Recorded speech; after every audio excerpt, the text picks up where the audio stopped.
We're live. Not yet. It's red. You sure? Very good. I'm Jason. I'm Rexanne. And we're fireproof. Are we fireproofing? We are fireproofing, just in a little bit different way.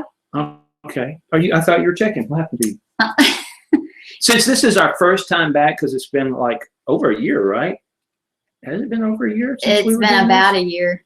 About a year since we were online doing the YouTube thing. So my wife is paranoid that we have robot voices. So we have to check real quick and make sure. Well, we have gone for quite some time and found out we had robot voices for way too much time, and it really ruined the video. So if we're fireproof, what have we got going on tonight for our new debut performance? You mean like tonight's topic? Or we're doing a 50 Shades of Prey. He came up with that. We went to the movie yesterday we do Valentine's a day late, because we're usually a day late and a dollar short on most things that go on. But I disagree with that, but anyway. We went to the movie last night and saw Old Fashioned, and it was just kind of remarkable for me that there were two movie theaters in Tupelo, Mississippi, and one of them, the parking lot was completely full, and they had like 8 or 9 showtimes for 50 Shades of Grey. And probably a mile and a half, maybe less than 2 miles away, is another movie theater which wasn't showing 50 Shades of Grey, and we went there to see this movie Old Fashioned by the Pureflix production company, which did God's Not Dead and a lot of other Christian-based, is that a good term for this? Faith-based movies. So anyway, their parking lot was practically empty. So sin sells movie tickets, apparently. Well, of course it does. It's hard not to live in the world, but we can try not to live in the world and get some of that out. So anyway, we came home and we were just so really excited about the movie that we had seen, and how it really, it did a lot of different things. It showed, you know, what people go through who have committed a lot of sin in their past and they have a hard time forgiving themselves. It showed what women need from a relationship, and it showed courtship in a very biblical and godly way. Right, which is kind of the premise of the Old Fashioned, the title to it, which this is not a movie review, but maybe we should do a review of the movie. It was awesome. It was a really good movie. But the thing that I observed is that, like I said, far more people were going to see 50 Shades of Grey. And when I got home, I did a little research on it. And can you believe this? In the Deep South and the Midwest, and I've lived in both of those places, and typically the Mid-South, or the Deep South and Mid-South, and the Midwest can be associated with conservative family values. Runaway ticket sales for 50 Shades of Grey.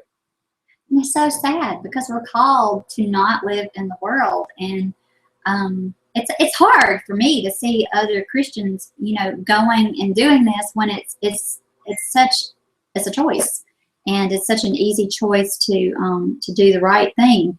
And I cannot even imagine having gone and bought tickets for 50 Shades of Grey. My theory is, ask yourself, could you take which movie could you take Jesus with you to see? Could you take Jesus with you to see 50 Shades of Grey? And if you are what a lot of people call a spirit-filled Christian, you're taking Jesus with you everywhere you go. And I promise you that 50 Shades of Grey is not a movie that Jesus would voluntarily go to see unless he was going there to sort of fashion a new whip and disrupt things, much like he might turn the tables over. Right, exactly, turn the tables over. So sort of the way I look at it is, if you've got Jesus living in your heart and you take Jesus to see 50 Shades of Grey, you're taking a hostage with you. Definitely. You know? That's not something he would agree with at all. And I can honestly say that throughout the entire movie, Old Fashioned, there's nothing, I cannot think of anything that Jesus would have a problem with in that movie. No, absolutely not. And you know, Tupelo, Mississippi is where we went, and that was actually the highest grossing city for ticket sales for 50 Shades of Grey in the entire state. They sold out first. And did we have any problem finding a seat in our faith-based movie? None. No. I mean, and there were people there. It wasn't an empty theater, but I mean, gosh, I wish we had counted it. Not even 50 people. We had plenty of elbow room. And that's sad. It really is. Well, you had elbow room on one side. Yeah. Because I was like, oh, that's so sweet. Oh, and I just want to give him props too, because he went to see what a lot of people would consider kind of like a chick flick, but it was not a chick flick because it was a Jesus freak chick flick. Yeah, and I'm gonna say right now, I don't watch chick flicks. I'm completely against the whole normal romantic kind of chick flick movies because I think they give women a completely false expectation. False expectation. That's what I said yesterday. It's just there's nothing realistic really about them, and it sets us up for a lot of problems when we have that in our head as what we should be looking for or what the way things are supposed to be. So I don't do the whole chick flick thing. Anyway. So guys aren't really like Brad Pitt or Matthew McConaughey. Do it again. Matthew McConaughey. I can take my shirt off. So anyway, we're almost into movie review time. I give it 2 thumbs up. 2? 2 thumbs up. Out of how many? I've only got 2. So let's do stars. You never watched Siskel and Ebert? Yeah, let's do stars because out of 5 stars, I'm gonna give it 5. Well, that would be the same as 2 thumbs up. Yeah, but I like more stars. Okay. Anyway, okay, so okay, so anyway, all joking aside, so Jason, we came home and Jason was thinking about this, and he did us up a little picture, and he was like 50 Shades of Prey, and I was like, that is so good. We have got to use this in the new series. So we're looking at what did you determine, like 8 weeks? 8 weeks. So for the next 7 or 8 weeks, we will be covering one topic each week on how to fold prayer into your life to improve your marriage. I'm sure my wife has a much better description of what we're going to be doing, but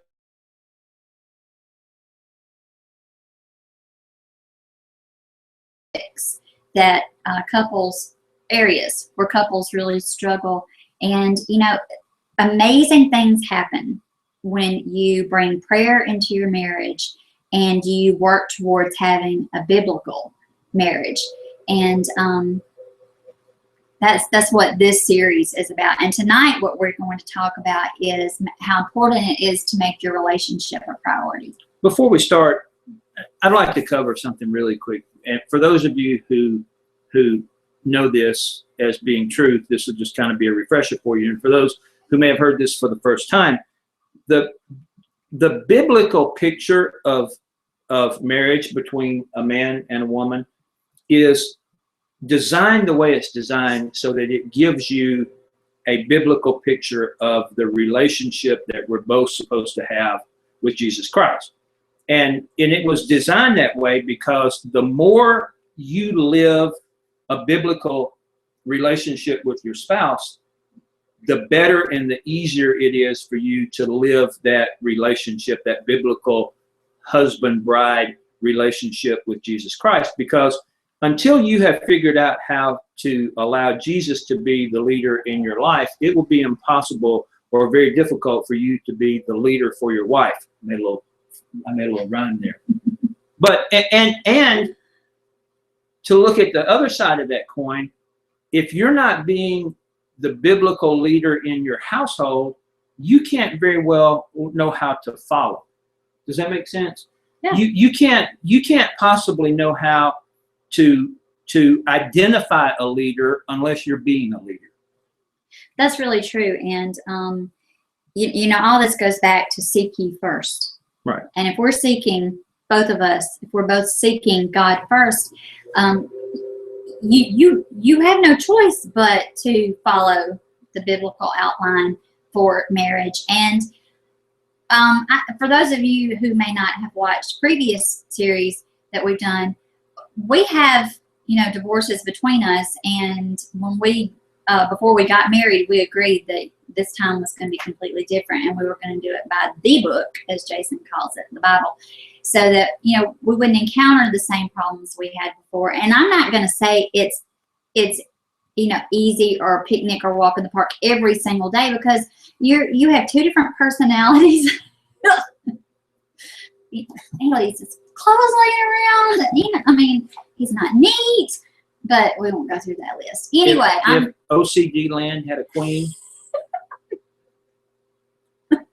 I'm serious. So we're, you know. What we're saying is we have issues just like everybody else, but our issues seem to be fairly small in the grand scheme of things. And that's because we do really try to keep a focus on God's word and what he says about marriage and how our marriage is supposed to be. And I can tell you, it has really paid off for us. Well, and a huge part of that is when you are working for God and working toward a better relationship with God, the things that used to annoy me or that would have caused controversy or conflict or, you know, fights in my relationship, it's absolutely not that important. I mean, when you look at every day of your life as a gift from God, it tends to make you more conscious of not letting anything get in the way of that. And 99% of the things that people argue about are all superficial anyway. And as my grandfather would say,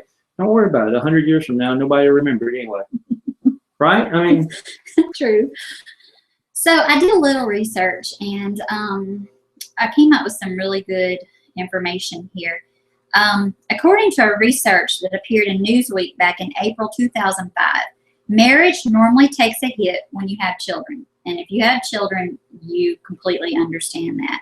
According to an analysis of 90 studies involving 31,000 married people, the drop in marital satisfaction after the first baby's birth was a staggering 42% larger among the current generation of parents than their predecessors.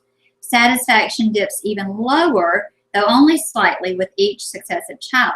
Studies also suggest that 1/3 to 1/2 of new parent couples experience as much marital distress as couples already in therapy for marital difficulties. Why do you think that is? That's because the baby gets all the focus. Well, you know, we what is it? I can never keep this straight. We're Generation X, or we are between X and Y, or how does that work? No, I don't think we're No. X. Are we? No, we're not X. Are we? Our kids are X, aren't they? No, our kids are millennials. Yeah, so we're X, I guess. So anyway, well, we grew up in the 80s, and the 80s had the label of being the me decade, you know, where everybody was out for me. Well, if the 80s were the me decade, the new millennium is the me decade, or what can you give me, or whatever, you know. The entitlement age. And I think that the reason that this statistic that you mentioned is prevalent is because when you have two people who are driven by selfishness and pride and they get married, that's almost like a perfect scenario, because, you know, you're focused on me and I'm focused on you, and I'm feeding your addiction for attention and you're feeding my addiction for attention, and then suddenly, boom, we have a baby. Okay? And typically, one of two things is going to happen. Either we're going to readjust and we're both going to start focusing on the baby. Probably not going to happen in every case. Or one of us will shift all of their focus onto the baby, and the other one is sitting over here going, what about me? Well, we all know that babies require a lot of attention, and as they get older and turn into toddlers, they still require a lot of attention. Mothers are exhausted from, you know, all that they have to do with the house and the children, and it's understandable. But what the point is, you cannot let the children become your complete focus. If you don't nurture this relationship, the children are going to suffer. And I have a quote about that, actually. Suffer not the little children. I have 3 quotes, actually, that I found. When our homes are out of order, meaning we don't put our spouse first, it is detrimental to our marriage and it is devastating to our children. When our homes are out of order, we lead our children astray with regard to how marriage is supposed to work. When our homes are out of order, we will experience significant struggle and failure that affects everyone in the home. What does that mean when our homes are out of order? Does that mean Headship. like we've got a Dora kitchen over here and we got a little Tykes car over there? And is that what it means to have your home out of order? Well, that is out of order, but that's not the most important out of order. This first video is really about headship, and that is a hard pill for even a lot of Christians to follow, and I dare say it's because it's not done right. Well, and for those of you who may not understand what headship means, headship means that Christ is the head of the church and the head of your family, okay? And then the husband is the head of the wife. So basically for you guys out there is, you look to Jesus because your wife is designed. She is created by God's hand and designed to follow you. And if you're not being a good leader, she's either going to find someone else to follow who is probably not going to lead her in the direction that you would like for her to go, or she's going to try to lead herself. And what happens without leadership is you go astray. And that's the reason that the Bible has so many references for shepherds and sheep. You guys, we are the shepherds of our family. And in order for us to be shepherds, we must also be sheep, and we must follow the leadership of Jesus Christ. Because when you put your life in this order, God, your spouse, your family, and the rest of the world, things work out to be so much better. Because when your wife, if you're like, yeah, but my wife, you don't understand, she don't listen to a thing I say, she's got her own head and all that. You know why she has her own head? Because you haven't been the leader. When you demonstrate to your wife that you are worthy of leadership, meaning that you're moving in a direction that she wants to follow you, she'll fall in. And the way that you do that is probably not the way you think. You don't put on your big boy pants and pull your belt up here and go, there's a new sheriff in town and you're going to follow me. You demonstrate your ability to be a leader by allowing her to see you following. You know, the man being the leader of the home is not about barking out orders and control. And that is why so many women, when they hear the scripture from the Bible about submissive, their ears just like turn off and we lose their attention. And I noticed as soon as we said the word headship, we lost like 2 viewers. But here's the deal. When you have a man who isn't, let's say, abusing his authority, and he's not trying to be controlling, but he's leading his family spiritually, the wife is happy to follow. That takes responsibility out of her lap that she doesn't have time for, and most of the time doesn't want, because as a Christian woman, I don't want the responsibility of being the leader. It's not my job. I'm not good at it because that's not the role I was intended for. I mean, we can go all the way back to the beginning in Genesis, and it said that it wasn't good for man to be alone, so God made him a helper. Not God made him a leader. God made him a helper. So what does a helper do? Have you ever hired anybody to help you with something? Yeah.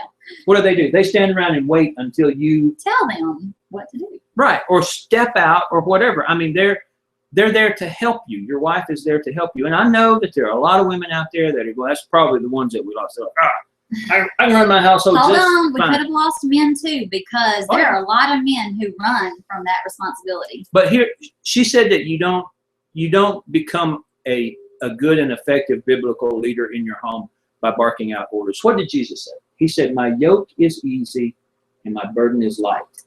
So you have to learn to lead the same way that Jesus leads you. And I don't mean that you need to be soft and you don't need to have rules and expectations in your family, because Jesus has some very specific, very important rules and expectations for our lives. But he doesn't force any of us to do anything. And that's where you have to model that in your life. And the interesting thing is the more adept at being a biblical follower of Christ that we become, the easier it becomes to be a biblical leader in your home, because you don't have to then, you're not governing by decree. You're governing by action. And what I mean by that is, it's much easier for people to follow you than it is for you to make demands and direction and stuff like that. So, you know, I know there are probably a lot of women out there thinking, okay, but how does this help me, because my husband doesn't want to lead? And there are probably men out there going, okay, I don't have any idea how to do what you're talking about. They barely understand it, much less know how to put it in action. And I think it's important right here to say, you aren't necessarily, no, you're not born into knowing exactly how to do that. It takes role models like your father to show you how to be a good leader of your home, a good spiritual leader of your home. And Jason didn't grow up with that example, and he's had to learn that, you know, on his own with instruction from the Bible and guidance from God. So just because you feel like you aren't equipped to be the leader of the home does not mean you can't be. Well, do you think that you had a strong biblical father figure in your life? No. So you don't have to have that. I mean, and the whole excuse that we accept in modern times that we are somehow this out of control product of our circumstances is ridiculous. And I mean, I could go on and on about, your life will not change until you assume personal responsibility for the position that you're in and do something to change it. If you're blaming your absent father, or your not so great stepdad, or, you know, the UPS guy for being late with your birthday present, or whatever the problem is, as long as you're blaming something that's outside of you for you, you're never gonna improve that. You have to assume personal responsibility for it. But let's cover a couple things, since we're talking about the 50 Shades of Prey. When your spouse is not behaving biblically, or is not in line with what you want, I mean, let's go back for those who may see this or are watching it that aren't married yet. There's a very, very valid reason that the Bible warns against being unequally yoked. It's because it will make your life miserable. So keep that in mind. I mean, to find a spouse, a life partner that you're on the same page with spiritually is amazing, because then you don't have to spend so much time fighting. If you think about being unequally yoked, back in the day when they would plow with oxen and beasts of burden and stuff like that, if you have them unequally yoked, one is constantly fighting against the other one. Now, can they plow a field? Yeah, but it's going to take you way longer, and the animals are going to be way tireder, and whoever's driving and directing those animals is going to be worn out just from trying to keep them in a straight line, because when they're unequally yoked, one is wanting to go to the left and the other is wanting to go to the right, and you have this constant back and forth stuff. So keep that in mind. If you haven't gotten married yet, really, really consider that whole unequally yoked thing. The second thing, though, the actual point that I was wanting to make before my wife jumps in, is if your spouse is not doing, and I don't know if what you want them to do is the right way to phrase this. If they're not behaving in line with Scripture, there is very little that you can do about that.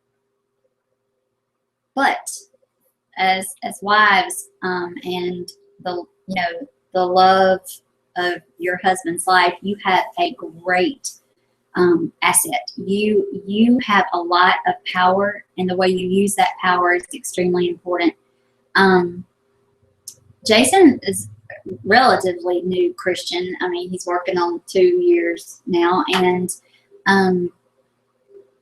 I realized early on the best thing I could do was be patient and supportive and watch him grow and do what I was supposed to do, regardless of whether he was doing exactly what he was supposed to do. And you know what? He learned so fast. And God, I think that's because he opened himself up to God's instruction. And I wasn't constantly nagging, trying to change him myself, because we can't change anybody. Only God can do the changing through the Holy Spirit. And when we seek to intrude on this instruction that God is giving, we just make it a lot harder and longer. I mean, we are, like Jason said, we're like pulling the other direction. And God knows how to touch your spouse. And the best thing you can do is pray for their heart to receive that. And so I wanted to say that also I have talked to women who have come to know Christ after they were married. And so they are now in an unequally yoked marriage. And I guess you could really say they were equally yoked when they started. But so now they're in that position of not having a saved husband, and that is very difficult. Who do you think could best change your spouse? You, with all of your faults and shortcomings and wishy-washy thinking, because even though we go, oh, we know what we want, there is that moving target thing that goes on. What we want and what we think we need from a relationship can change depending on a lot of different factors. So do you think that I am better at changing Rexanne, or do you think the guy that made her is better at changing her? I mean, obviously the answer to that is pretty obvious and apparent. So think about that, because I know that we get communication from a lot of people, and they're just like, I'm fighting this, I'm wanting to, I'm going to drag him to church. I'm going to do this. That's not going to work. It's real. I mean, it's not. I mean, even if you drag them to church, you can't force them to listen. But in the Bible, we're told to, we must become as little children.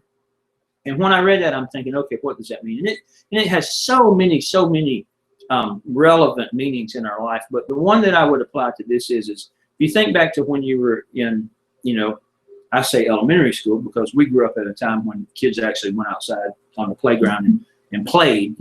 Boys would play, sports games and stuff like that. And I can remember, if you had a group of boys who were playing baseball and 4 or 5 of them wanted to play football, there was no point in arguing with the guys who were wanting to play football to try to convince them to go and play baseball, because they weren't going to do it. It would have just turned into an argument and very likely, a fight over the deal.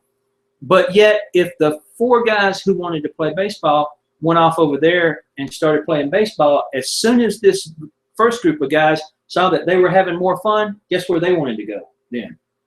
And I say that because that's really what you have to do in your relationship. If your spouse is not walking as close to God as you would like for them to, or that they should be, or whatever, you can't really force them into a closer relationship with God. The only thing that you can do is let them see you having more fun walking with God than they are walking away from God, and see if that doesn't pull them closer. That's where your example comes in. Right. Because, as we have grown together in our walk with God, and we've brought that relationship into our marriage relationship, it just gets more and more fun, and there's so much joy in following God and doing what we're supposed to do. And that doesn't by any means mean we have it right all the time, because we don't. But we have a much greater awareness of the different, ways you can sin. Sometimes you sin and you don't even think about and realize that you have. So there's a greater awareness of sin and the consequences of that sin. So what else you got, honey? I have a list. If this is your first time to join us for Fireproof Your Marriage, I am really fond of lists. Sheila has a lot of lists. Not really. Control freak. We have a list on the wall. We do, but it's because he doesn't do a great job at focusing. But see, we can laugh about it. Okay, so I've got 10 ways to transform your marriage. Number 1, adjust your attitude. You might not be able to change your spouse, but you can change yourself. This is not really biblical, but it comes from studying psychology and stuff over the years. There is infinite variables between action and reaction. And what that means is when she does something that that, irritates me or annoys me or disappoints me or whatever. And that's going to happen when you're in a relationship with someone. It's not anyone's responsibility other than mine to decide how I react to that. You're not supposed to react, you're supposed to respond. Right. And you're also supposed to be slow to speak, slow to anger, and quick to listen, because that will eliminate a lot of problems and conflict and stuff. But the way that the attitude that you adopt over any given situation has way more impact on the outcome than the actual event itself. Yes. And that's what I was talking about. When you look at every day, if you think about this, every morning when you wake up, that is one more day that you were given that you were never promised. And if you look at your day like that, you'll find that a lot of, there's so many things that won't bother you anymore. Good word. Okay, number 2, show affection and warmth. Simple gestures can change your spouse's mood and the atmosphere in your home. This is one of the things. That's completely true. This is one of the things that we talked about last night, because I'm a guy, and like a lot of guys, I think if women were going to make a list of what would I want my guy to do more, or to be more of, or to be better at, or whatever, I think romantic stuff would be pretty high up on the list, because guys are. We are genetically predisposed to be hunters, right? We go out and club something on the head and drag it home, and cook it, because that's what we do. So the mentality is almost, once you've caught that one, once you've made that catch, you don't have to bait the trap anymore, right? Not true. Not true.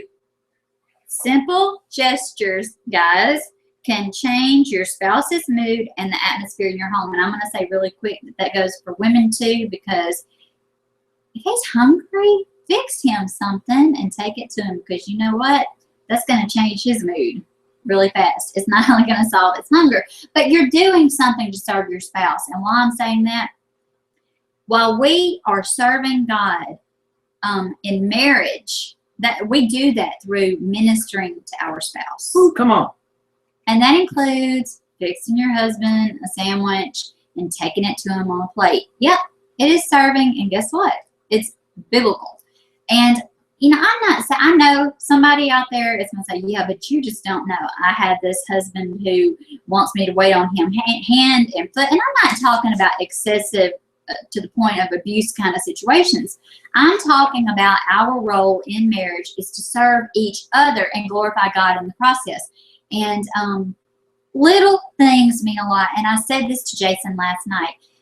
My perfect Valentine's Day is not going out and spending a lot on food, or not spending anything on food. It's not going out and spending money. It's about the little things. And, it's about the little things that he shows me all year round. He's not romantic. And there are most men probably do have a problem with that, because I don't think that's something you're really born with. I think that's something you learn.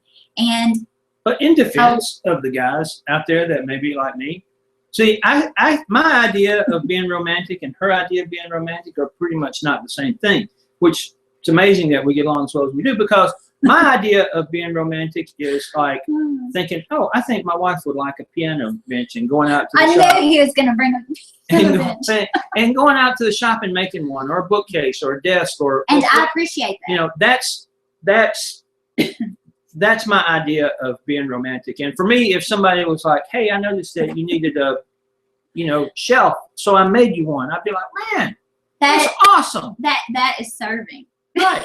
That's awesome. But guys, think about it this way. We are supposed to praise and worship our spouse the same way we're meant to praise and worship the Lord. Now, before anybody freaks out about what I just said, you're not supposed to put that praise higher than the Lord, but you are definitely supposed to praise and worship your wife on a level that is appropriate. And the same way with women, and you do that by being a good provider and by being a good leader, and also by saying, you know, you sure do look nice today, or, you know, I like your hair that way, or whatever. That's those little praise things that will cause your relationship to go. And we talk about this all the time. We're appealing to two different groups of people here. We're appealing to the people who are trying to turn their relationship around, and, you know, we pray for you guys every day because we know that's difficult. And we're also ministering to people who want to take that good relationship and make it a great one. True. And I do appreciate he does woodworking, and I do appreciate everything he makes for me. But you know what we're talking about, and you know, as far as that goes, when your spouse does something nice for you, you know, and makes that gesture, be appreciative, even if it's not on your, you know, hype on your the way you need to see love. You know, I mean, it's all about perception, so we have to consider that. Number 3, offer encouragement. It takes 9 affirming comments to make up for 1 critical comment. I completely believe that, because, you know, as human beings, we tend to hold on to that negative thing. So it takes 9 positives to make up for the 1 negative. Makes sense. Number 4, give sexual intimacy the time and attention it deserves. Are you too tired to work on this? Then your priorities are in the wrong place. And what is the title of today's video? Making your relationship a priority. Find at least 2 hours a week to spend on romance and intimacy, and flirt with your spouse. Remind him or her that you are attracted to them. And I can't tell you, out of all the men and women I talk to, sexual needs are a topic that is a very, very much a common denominator. And that goes back to serving. You know, okay, you have a headache, so what? You still have to serve your spouse. And I'm using that as an example because it's the one that's used so often against women. I know you're tired from everything you've done during the day.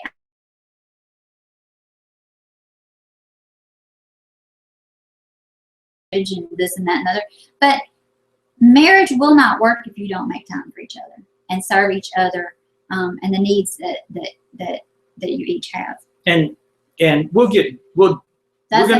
gonna delve deeper into this subject, because one of our specific topics that we're going to be doing over the next few weeks is intimacy is going to be one of them, because that is a huge thing. And I think that in Christian counseling and church and stuff like that, I don't think that that's discussed enough with people. And I think that it was important enough. I mean, there's 61 books in the Bible.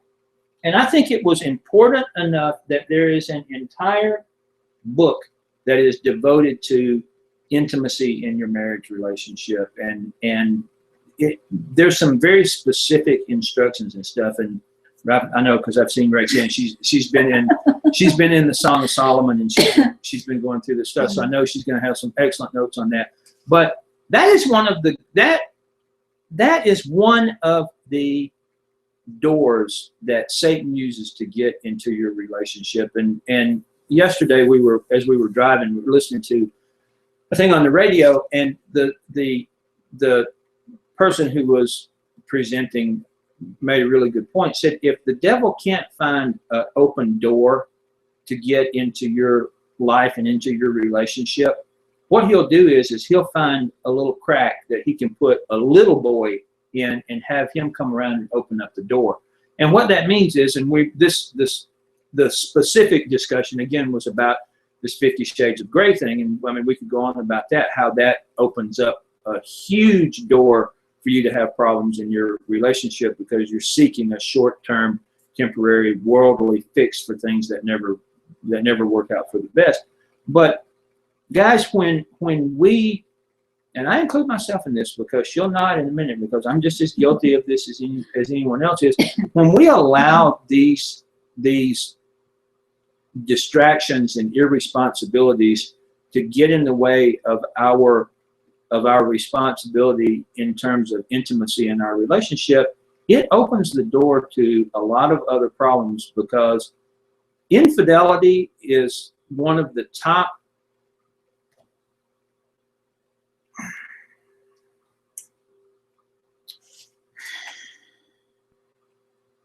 it blows my mind, honey. You have to reboot your computer, and when we do this, it has to be the only thing that you have running. But that wasn't, I didn't have this problem last time, and it was the same computer. We've had this happen before, and I've always said, reboot it, let that be the only thing we have.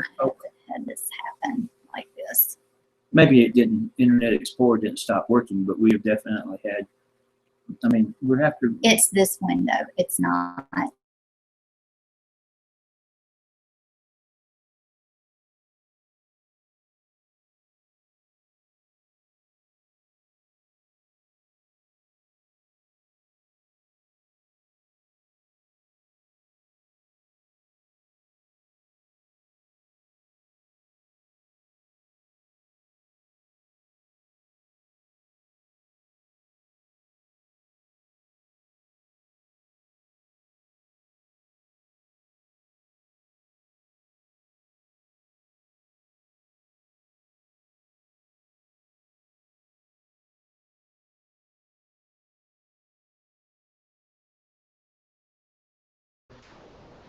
Hey, maybe we're back. I don't know. I think we are. It's hard to say. I hope we are, because that is likely to happen again. We still have 2 viewers, so I'm gonna assume that we kept some on that deal. But technology is great, isn't it? Anyway, guys, you want, anytime you let your guard down and you fail in your responsibilities, it allows things to creep in, and insecurities, and just all these things. And I mean, it all starts in the same place. She fell so madly in love with you that she decided to marry you, and the further you move away from that, the more problems that you have in your life. And again, we can go back to the garden and show you biblical examples of this. Adam and Eve were as close together and as close to God as they could possibly get, and when sin came between them, and literally all sin is not doing what you're supposed to do. That's it. Not doing what you're supposed to do. So when you fail in your responsibilities, that's a good sin is failing in your responsibilities. So when you fail in that, it allows something to get between you and your spouse, and it allows something to get between you and God, and it creates distance between both of you. And it is in that distance that problems arise. True, and that's a whole nother topic and a whole nother video on down the road, but that's something that we need to pay attention to even now, before we get to it later on. I'm going to get through these kind of quickly, because I mean, we could go forever here, and we're approaching 45 minutes. So number 5, make friends with your spouse, because friends often have more patience with each other. They extend grace, forgiveness, and kindness towards one another more so than spouses do. We take each other for granted. Number 6, schedule more fun in your marriage. Look for creative date ideas. Did you know that research shows that spending a significant amount of quality time together is a common denominator among those with healthy marriages? Unlike, and I can tell you what, guys, it's fun, because she's a box person, right? Can I make a box? She's a box person. Not as much as I used to be. And when I met her, she had this little box that she lived in. And see, I'm the one that would just be like, get out of your box, let's go do something crazy, and jump off a cliff. Right. I mean, scuba diving and rock climbing and gun club. And there are times when I do things or he tries to talk me into things that scare me to death, but I have had some of the most amazing experiences that I would probably have never had in my life, because I let him sometimes kind of drag me out of my box. But I'm appreciative for it, because like I said, I have seen things, and I am so thankful for those experiences. Number 7, practice thank therapy. Sit down and make a list of 20 reasons you are grateful for your spouse. And I'll tell you, when the devil is attacking your marriage and you are like getting really irritated about something that your spouse has done or not done, to sit down and make a list of what you are thankful for about your spouse will completely stop that attack dead in its tracks because the devil can't compete with that. Right. I mean, and that's, you know, gratitude lists will help you in a lot of areas of your life. And for those of you who went through the Love Dare stuff with us, and if you want to go back and dig through them, you can find where we were talking about this. But everyone has that room where they keep all of the bad stuff that their spouse ever said or did to them or whatever. And the long, short part of that story is you have to lock that door. And you have to stay out of that room, and you have to surround yourself with all the positive stuff. And if you're in a bad spot in your relationship right now, sit down and make that list. Make that list of all of the great things about your spouse, all the things that attracted you, all the reasons that you decided to get married to begin with. And make this happy gratitude list, and keep that with you, and go over it every morning and every night until you get that so ingrained in you that anytime something happens and anytime that devil goes, "Did you see what he did?" You go, hang on here. I got that. He may have done that, but I got a list of 20 things here that blow that out of the water. And I'm just going to add really quick. When that happens to me too, I'll just stop and go, "Thank you, Lord, for my husband. Bless him," because the devil can't stand that either, and it sends him packing pretty fast. Number 8, accept that not all problems are resolvable. Some problems will always be in our lives in one form or another. We have to find a workable solution that we can both live with. Number 9, nurture spiritual growth. Start by praying daily for your spouse and your relationship. Attend worship services together. Develop a regular time for spiritual discipline. Devotions, Bible study, prayer meeting, that kind of thing. When we first got started in our relationship, Rexanne said earlier that we decided we were going to do it by the book. And we really, she says, you know, the book, the Bible, which is the number 1 book. But the number 2 book that we used was the Love Dare.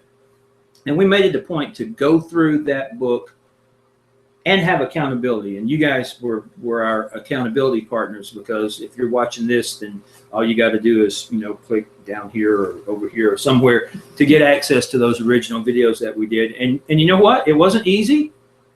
In fact, we weren't even successful the first go round with it. We didn't get finished, and you know that some people think you might put too much emphasis on this, but you know, life got in the way, the devil got involved, and the last thing the devil wants you to do is to do anything that would improve your marriage. So we weren't successful, but I can tell you that getting in the Love Dare book together, getting the Power of a Praying Husband, the Power of a Praying Wife book, the more you do to nurture that spiritual side of your relationship, it will have positive effects on the emotional and physical side of your relationship too. The physical, the spiritual part is the basis for the rest of it. And if you don't have that, there's always going to be some problem, something missing, and you're not going to be united in what you're doing here. Well, and I can tell you that that's absolutely the reason that my previous relationships never worked out, is because they were based primarily on the physical aspect of being together and had practically zero involvement in the spiritual side of it. And I think that there's a lot of people out there right now who go through that, and it really creates this empty relationship that you can't ever get enough.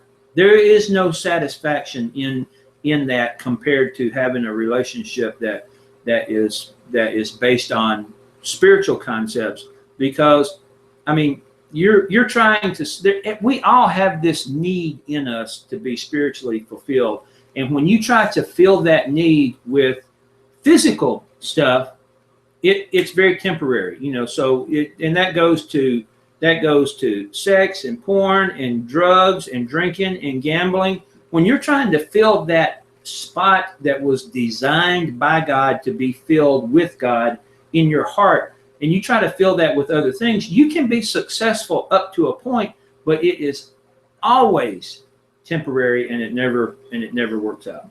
That's true. Where are we? Number 10, review and renew your marriage vows. Vow renewal ceremonies are often more meaningful than the wedding.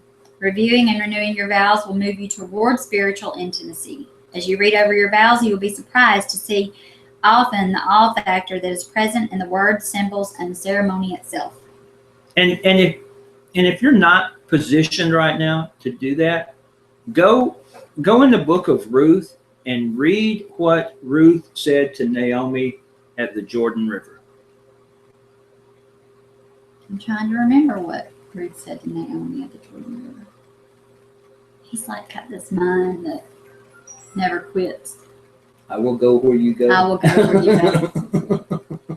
Right? Yeah. So go get your Bible out or get your Google out and look that up and look at what Ruth said to Naomi right before they crossed the Jordan River, because Naomi was trying to send her away. And I can tell you, if you're in a relationship where there's a lot of tension and stuff, I think you can actually use that. I'm a big believer in using scripture.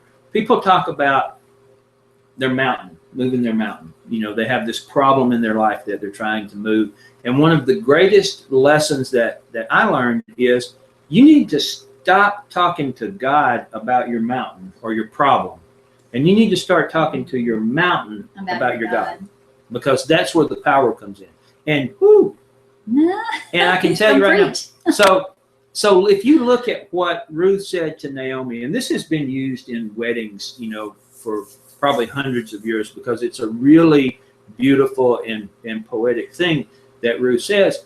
But I think that if you use that in your current situation and you use those words and you speak those words to the problem that's going on in your marriage, I think you can see some amazing things, because that is the essence of a covenant relationship. I will go where you go.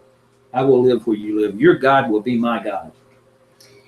So the last thing I want to say is whatever problem you're dealing with right now in your marriage, don't let the devil convince you that it can't be fixed. I don't care if it's spiritual, emotional, or physical. God is bigger than that problem. So where are we on time? We have about 8 minutes. We're past. We need to go. I want to cover one thing real quick with you guys. In addition to doing the internet ministry and stuff that Rexanne and I have done for the last couple of years, off and on, we actually have a boots on the ground mission project that we are working on in the Dominican Republic. We were there in October. We're planning on going back next month to do some things, and basically, you know, we know that this is going to grow, and right now we're simply at the feed his sheep level of things. But we have adopted an extremely poor and underprivileged village where, I mean, the problems and the need for involvement there is absolutely off the chart. I mean, we've got drugs, we've got alcoholism, we've got teenage pregnancy, we've got health problems, we've got water problems, we've got poverty, we've got men that are every problem that you could possibly imagine. But what we need in doing that is we need support from people, and there'll be links and stuff down here so you guys can find out more about us. But definitely look into what you can give and how you can support that ministry, because I promise you there is a blessing in that for you somewhere, because there, you know, we are commanded to go forth in the world and preach the good news of Jesus Christ, and that means for those of us who have actually been called to go out into the world and do that, that means that we need the support of the people who are back at home base. And if you're not in a position where you can go and actively participate in foreign ministries, you can participate by sending your support, by sending your authority, by sending your dollars to go along with that. And if you are in a position where you can actually physically go, absolutely get in contact with us, because our next project is to open up a house in Santiago in the Dominican Republic to host missionaries and stuff. So hopefully within this calendar year, we'll be to the point where we can have two groups of either 12 men or 12 women, or six of one, half dozen of another. So it's really amazing what God can do when you pray and step out of the way and let him work. So don't forget, it is 50 Shades of Praise. So get on your knees, make a list, get on your knees, and talk to God. about the changes he needs to make in you, and just step back and let him work in your spouse. Absolutely, because through Christ Jesus, you can have the absolute best of your life. And start today. Bye, guys.